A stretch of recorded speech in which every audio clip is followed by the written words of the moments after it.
Heartbroken Ella finds out she's unexpectedly pregnant with the child of billionaire Dominic Sinclair. Sinclair, a fearsome billionaire and a werewolf, won't let just anyone claim his offspring. Can Ella persuade him to let her be a part of their child's life? "I'm sorry, Ella," my physician says gently. "I'm afraid you have very few viable eggs remaining. Frankly, I normally see these numbers in women 10 or 15 years your senior." "What?" I murmur, not believing my ears. "I've been trying to get pregnant for years. I'm only 30, I should have plenty of eggs left. In terms of fertility, you have very little time left." She continues. "If you want to conceive, you need to do so before your next cycle begins." "My next cycle?" I repeat, my mouth hanging open in shock. I love kids more than anything, and though it might not be everyone's ambition, I want nothing more than to be a mother. I have to get home and tell my boyfriend this news, and there's not a moment to waste. I make it home in record time, bursting through the door and opening my mouth to call for Mike, but stopping dead in my tracks. As soon as I walk inside, I see a pair of high heels and a handbag by the door, neither of which belong to me. Even if I could find a man willing to have a baby with me in time, I'm not eager to trust anyone after Mike's betrayal. I'm going to have to do this on my own, and I know Cora can help me. I don't have much money, but I have enough savings to pay for the insemination, especially since I basically have one shot and one shot only. When I arrive, all my plans to lay out my situation for Cora clearly and concisely go out the window, because the moment I see my sister, I fall to pieces. She hugs and kisses me until my tears subside, slowly extracting the story from me piece by piece.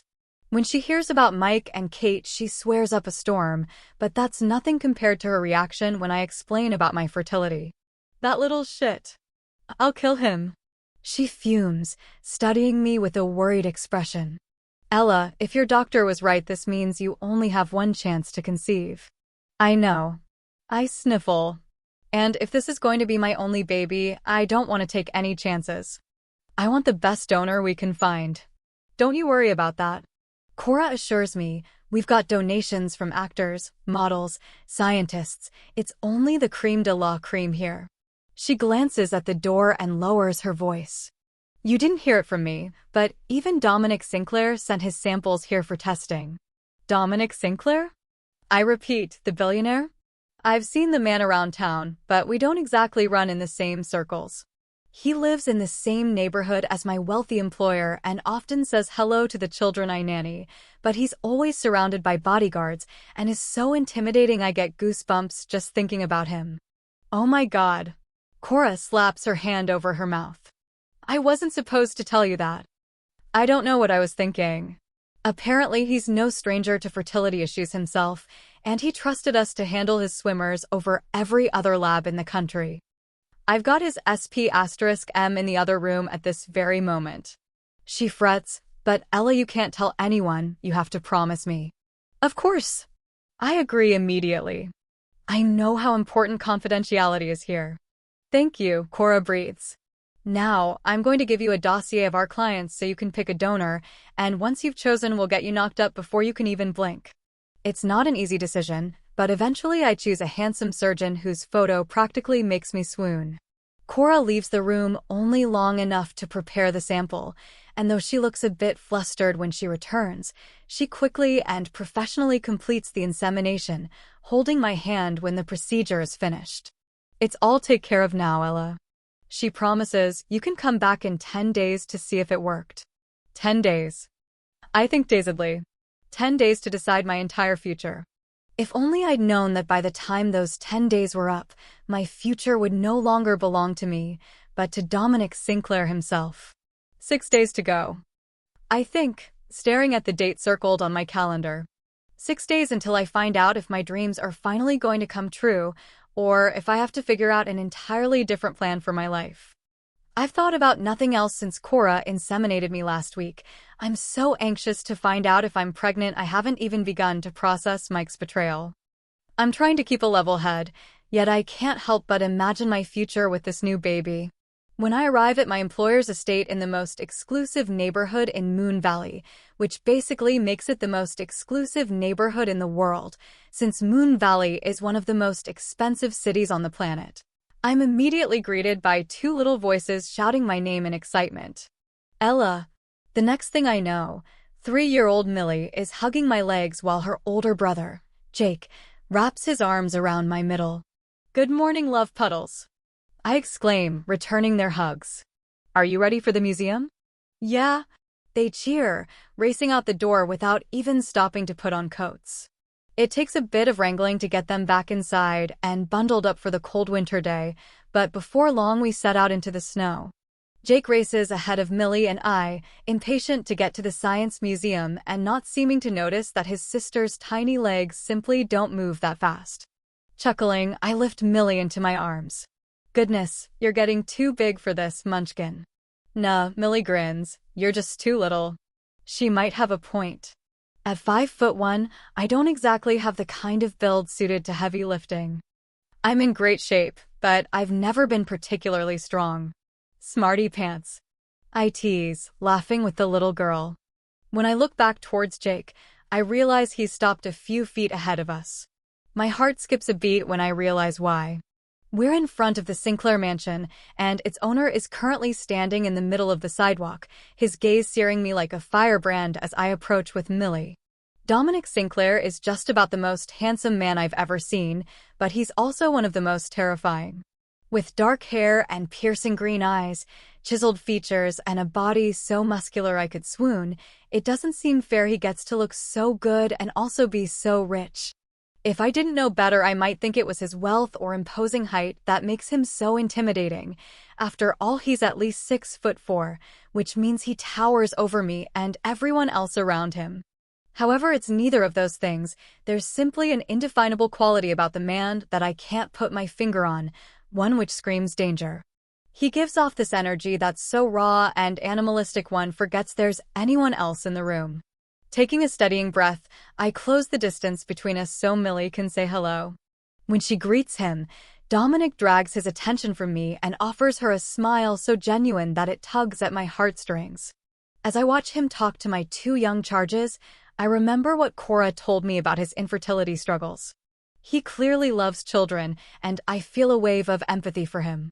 If anyone knows what it's like to yearn for a family of their own, it's me. Jake is currently showing Dominic his new toy airplane, pulling the Matchbox model from his pocket and demonstrating how far it can fly. With a great heave, he sends the toy gliding through the air, only to land in the middle of the street. Before any of us can say a word, Jake races after it, right into the busy road.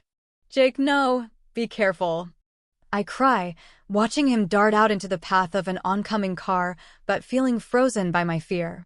Before I can contemplate putting Millie down to go after him, a blur of movement whirs past my vision.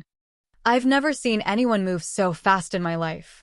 Dominic became little more than a hazy outline of himself, chasing after Jake and pulling him out of the way just before the car slams into them. The vehicle's tires are still screeching when Dominic sets Jake down beside me, his expression suddenly very stern. That was very dangerous. He scolds gently. You should never go into the street without looking both ways first. Jake hangs his head. I'm sorry, I didn't want my plane to get run over. You are 1,000,000 times more important than a toy, Dominic tells him firmly, and you scared your nanny half to death. I'm sorry, Ella. Jake sniffles, looking up at me with wide eyes. I know, sweetheart, just don't ever do that again. I breathe, cuddling him against my side. Thank you so much, I say to Dominic, feeling more grateful than I can express. Dominic shrugs, giving Millie another smile before taking his leave. I tell Cora later that night. I mean, the more I think about it, the more amazing it seems. One moment he was there, and the next he was gone. It was like magic. Thank goodness Jake is all right, she replies, but rather than looking relieved, her face is twisted into a deep grimace. Studying my sister's expression, I realize her grim demeanor is not just about Jake's near miss. Something else is wrong, and I actually feel guilty for not noticing sooner. Is everything okay? Cora frowns, not really. But you've got so much going on right now, it's not important. Cora, don't be ridiculous. I admonish. What's going on? Well, speaking of Dominic Sinclair, she begins cryptically. You know that sperm he sent to us for testing? Yeah, I confirm, wondering where on earth this was going. It's gone missing, and I'm the last person who saw it, not to mention it was in my custody. She explains, her voice becoming thick with emotion. Ella, I think I'm going to be fired. And if there's an investigation, I could lose my medical license. What? I exclaim. I lament, they can't fire you, it isn't fair. You don't understand. Dominic is one of our biggest donors. Cora explains. And he's furious, he basically wants my head on a platter. A week ago I might have believed there was no hope for Cora, but seeing how kind and understanding Dominic was with the kids today makes me wonder if he could really be so heartless. Surely if he understood that Cora would never be so irresponsible he'd show some leniency? I have to try and help her. I would do anything for my sister, even begging a ruthless billionaire for mercy. I repeat these words to myself as I walk down the street, still preoccupied with my possible pregnancy, even as I prepare to go to bat for my sister. In some ways, it's a coping mechanism. I'm about to beg Dominic Sinclair to save Cora's job, and I need a comforting thought to help me get through this. His bodyguards see me first, and I can see their mouths moving as they watch me move closer, no doubt notifying him of my presence. Approaching nervously behind Dominic, I wonder for the 100th time if this is a mistake. Who am I to ask a favor from one of the most powerful men on the planet? Shaking myself, I tell the little voice in the back of my mind to shut up. This is for Cora. I might not be brave for myself, but I can be brave for her. Mr. Sinclair? I ask hesitantly, feeling my heart pound violently against my ribcage. He turns around and gazes imperiously down at me. Yes, I'm Ella Reyna. I nanny for Jake and Millie Graves. I begin, gnawing on my lower lip. His dark eyes catch on my mouth, and suddenly I feel like a frightened rabbit in front of a hungry wolf. I know who you are, Ella. The sound of my name on his lips sends a shiver down my spine. Oh, well, I don't mean to be impertinent, but I'm friends with Dr. Cora Daniels. As soon as I say her name, his expression closes off, and some unidentified emotion flashes in his eyes. She told me she's in trouble at work, and I know you're one of the bank's donors. I improvise. I don't know what Cora is being accused of, but I'm sure she's innocent. She takes her job incredibly seriously, and she would never do anything to risk her career. And what do you expect me to do about it? Dominic asks ominously. I can tell he doesn't believe my weak story. His body language has changed completely, and I can feel his rising anger vibrating in the air around us. I just thought. I hoped that if you had any sway there, you might be able to put in a good word for her. I finish, feeling color flood my cheeks. Dominic's jaw ticks as he watches me, and the voice in the back of my head urges me to run for it. From what I've heard, your friend made a very serious mistake, and the consequences have been more than appropriate. The best thing she can do now is take responsibility for her mistakes, not sending you to do her dirty work for her. She didn't. She doesn't even know I'm here. I swear. I plead. I've said all I'm going to say on this matter. Dominic declares, turning away from me and striding into his house. The door slams shut behind him, and I'm left with his various bodyguards. You need to leave now, miss.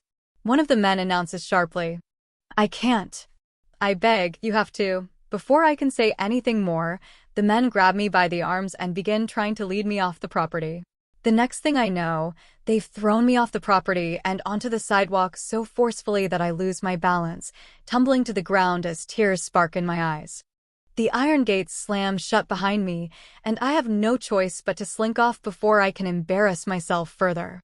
When I arrived at work the next day, I found that my keys no longer fit the locks on the front door.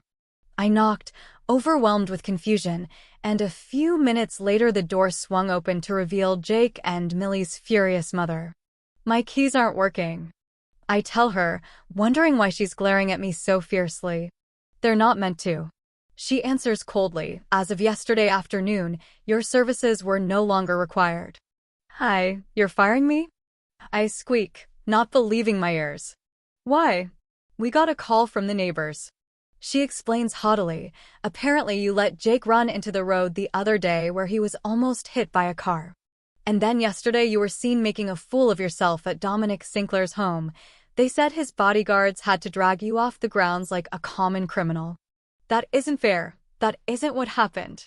I plead. Jake threw his toy into the road and ran after it. I didn't let it happen, and what happened with Mr. Sinclair was a misunderstanding. I don't want to hear it. She hisses. Now leave before I call the police. Please, can't I at least say goodbye to the kids?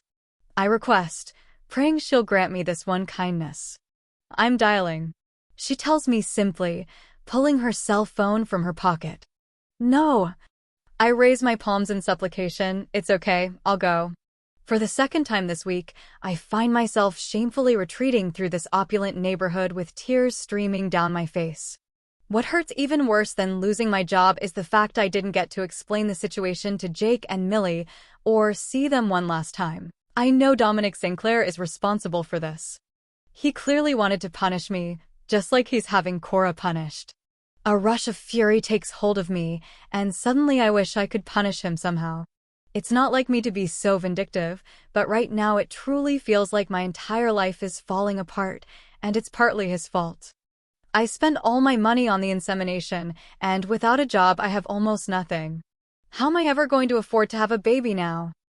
As if things weren't already bad enough, when I return home I find a stack of bills in the mailbox, and I don't even recognize half the senders. I open them one by one, feeling my confusion and disbelief grow by the minute. As I look at the stores on the breakdown of charges, my suspicion grows. They're all Mike's favorite places. I have to call Kate. My former best friend might have betrayed me completely with her affair, but if anyone knows what Mike has been up to, it's her. My hands are shaking as I dial Kate's number. Have I ever been this angry? If I have, I certainly can't remember it now. Hello? Kate answers almost immediately, using a sickly sweet tone that screams of fakeness. Kate? I state bluntly. Are you with Mike right now? There's a pregnant pause on the other end of the line, before she weakly responds, What? Of course not. Come off it, Kate. Do you really think I don't know about your S***T? I demand. Ella, listen. She begins, obviously gearing up to give me some sort of excuse. No, I don't even care about your little affair anymore, but I need to talk to him right now. I declare fiercely. There's another pause, and then Kate's voice drops its innocent tone. You don't care? She repeats, sounding truly shocked. You know I'm already pregnant? I wasn't prepared for that particular piece of news.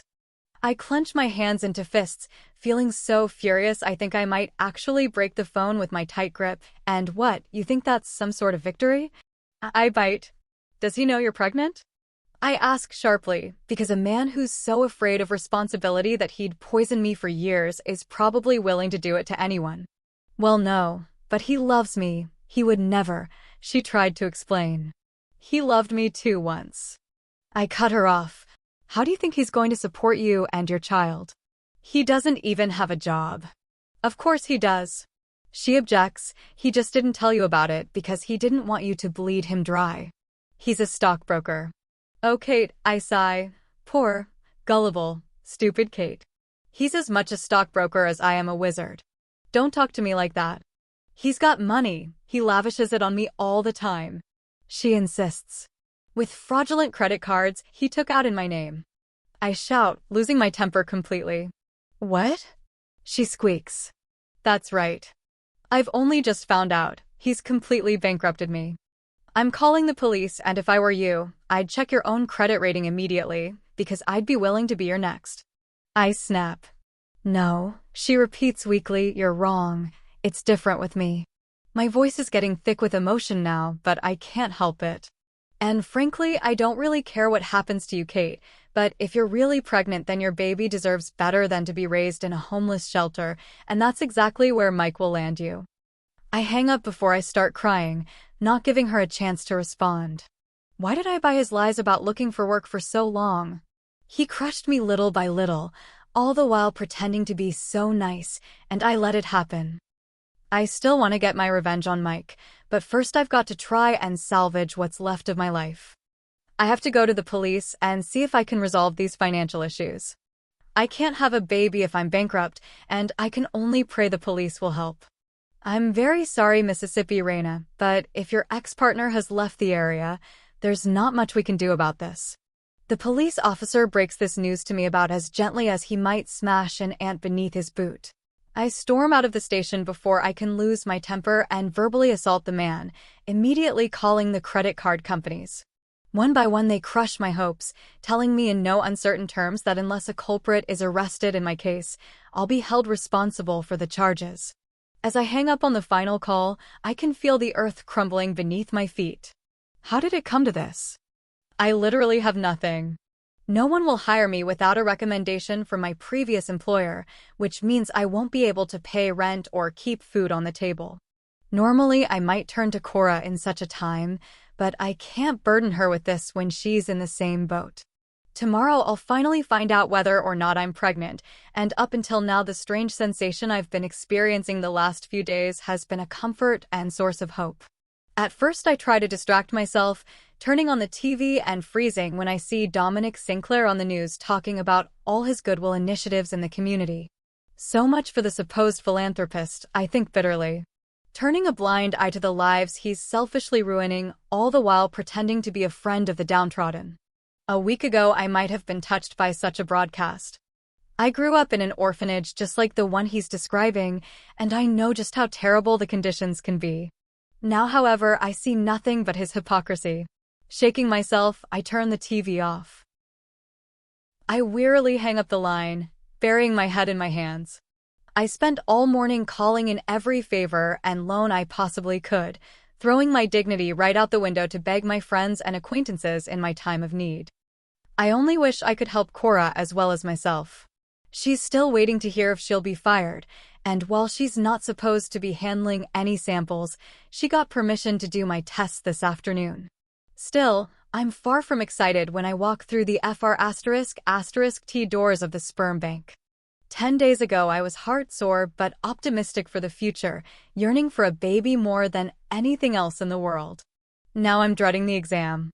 However, my trepidation soon gives way to surprise, because as soon as I enter the facility, I have the strangest feeling that Dominic Sinclair is near. It takes me a while to actually find him, behind closed doors with Cora's bosses in a luxurious, glass-walled conference room, but I don't have the faintest idea how I knew he was present. I also don't understand why I feel drawn to him. After all, he's ruined both my sister's and my own life. I shouldn't be excited to see him. It was dumb luck that I stumbled across his path. The conference room is on the way to Cora's office, but I find myself stopping to observe the meeting inside. I'm struck speechless when I lay eyes on him. Shaking myself out of my trance, I continue down the hall, though I feel the weight of dark eyes on my back as I retreat. Cora has clearly been crying when I arrive. Her eyes are red and her cheeks splotchy, though she tries to hide it. "Hey." I greet her gently, wrapping her up in a hug. She leans into me, squeezing tight and lingering far longer than she usually would. "Is there any news?" "Sinclair is in there finalizing it all now. I'm going to be given formal termination notice this afternoon." She shares, sniffling slightly. "I'm so sorry, honey." I croon, rubbing her back. "It's okay." She lies, pulling away. I'm sort of dreading this, to be honest. "It's amazing how fast things can change, huh?" she asks, looking as though she might burst into tears. "I mean, what are we going to do, Elle? We'll figure it out." I promise. We've been in tight spots before. I remind her, remember the summer we slept in boxes on the street after we ran away from the orphanage? Yeah, she nods with a sad smile. "But it's winter now, I don't think we'll last long in the elements." "And you weren't pregnant then?" "Yeah, well, if I'm pregnant now." I can't look her in the eyes as I say this. I don't think I'm going to stay that way. "What?" Cora exclaims, looking horrified. "But this is your only chance.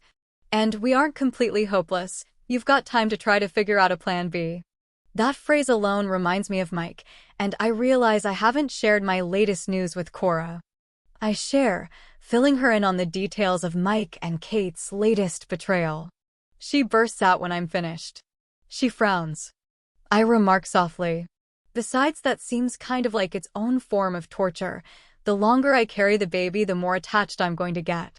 Cora agrees, pulling a sterile cup wrapped in plastic from one of her cabinets. I take the cup and quickly duck into the bathroom to provide a urine sample, returning it to her almost immediately. Congratulations, little sister, you're going to have a baby. I told myself that I wouldn't fall to pieces no matter the results, but as soon as the words are out of her mouth, I'm crying. I've been waiting to hear those words for years and was beginning to think I never would. Really? Really? Cora confirms, hugging me. Come on, let's do an ultrasound. Climbing onto the raised exam table, I lay back and lift my top, not bothering to change into a gown or cover my clothes with a sheet. I simply expose my flat belly as Cora wheels in an ultrasound on a cart. Within minutes, the machine is emitting a strange whoosh whoosh whoosh, and Cora squirts a dollop of jelly on my tummy. She pressed the wand to my skin, and before long a tiny heartbeat sounds, making me cry all over again. However, Cora is frowning deeply. This is so strange. The baby seems awfully large, but we tested you at your last visit to be sure you weren't already pregnant. What does that mean? I ask anxiously. Cora purses her lips and furrows her brows as she studies the images, suddenly looking very worried. Before she can say another word, the door bursts open, startling us both. To my shock and horror, Dominic Sinclair is standing in the doorframe, glaring at us as if we've done something terrible. I repeat in shock, "What's the meaning of you barging into a private exam?" Because, he declares fiercely, and I swear his eyes are almost glowing with rage. I can smell my pup.